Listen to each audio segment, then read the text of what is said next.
As far as the counterinsurgency, militancy and terrorism models goes, the prevalent wisdom lies that the special privileges which are given to the population which is in dissidence or which is has in a revolutionary mode, if you give them the special concessions constitutionally, it is believed that we can wean away their hearts and minds and get them into the mainstream.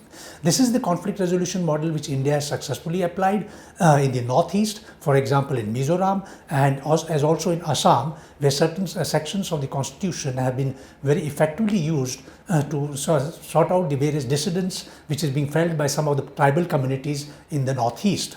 Now, this is the model I believe is also likely to be used in the case of Nagaland, where the NSCN-IM conflict, or rather the talks are going on. Now, in the case of Kashmir, there has been a reversal. There was the temporary provision of Article 370, which provides special privileges to the Kashmir, to the Jammu and Kashmir as such. Now, the government feels that these special privileges have been abused by various elements in Jammu and Kashmir, exploited by Pakistan to fan the separatism, fan the terrorism, and a removal of this special privileges will lead to a conflict resolution per se. Now, it is something which has not been tried out earlier, and the attempt by the government, we'll have to wait and see how it succeeds. And the present status is not very clear, but I'm sure that the government has thought through this process, and hopefully we will see the model succeed as we go by.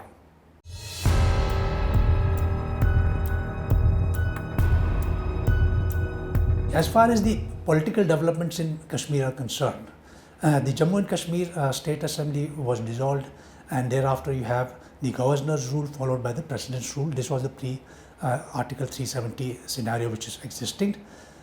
During this period, the separatists was completely exposed, particularly their financial networks, the type of the Hawala networks which some of their supporters were running, and the type of support they were getting from Pakistan. So that particular stream of politics, if I may say so, in Jammu and Kashmir was very quite badly exposed.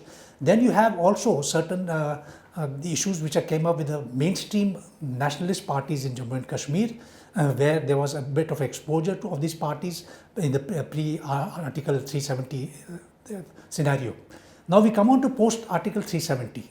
Now it was very clear that the separatists, neither the separatists nor the state nationalist parties are going to support this measure, and in the post-370 scenario, the whole focus has been to sort of try to prevail upon them in whatever measures we can, to prevail upon them to accept the new reality that this is what the post-Article 370 is going to be good for Kashmir, is going to be for the betterment of Kashmir. So far we have no indications that there has been any change of mind as far as the not separatists, we don't expect them to, but of course the nationalist state parties as well, we do not see any change per se.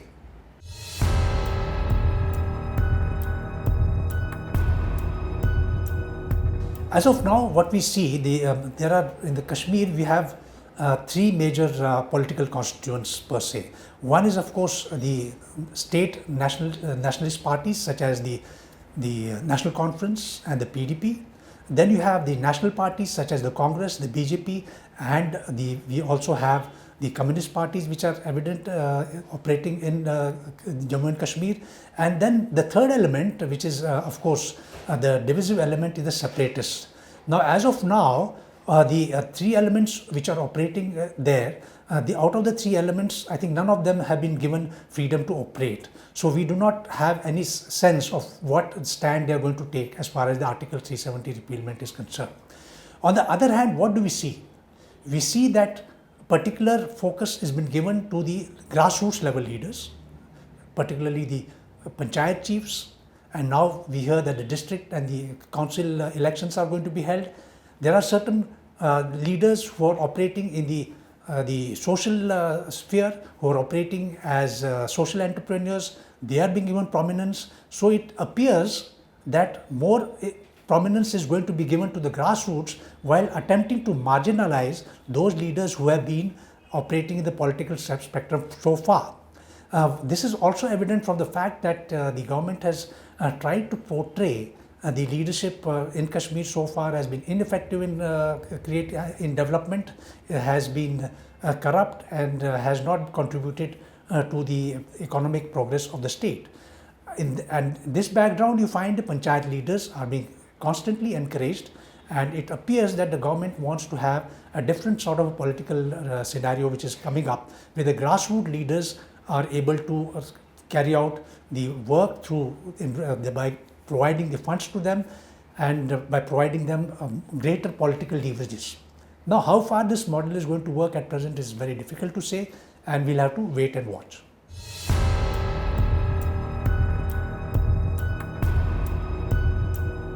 As I said, this what importance the government is giving basically to the grassroots leaders, the panchayat leaders.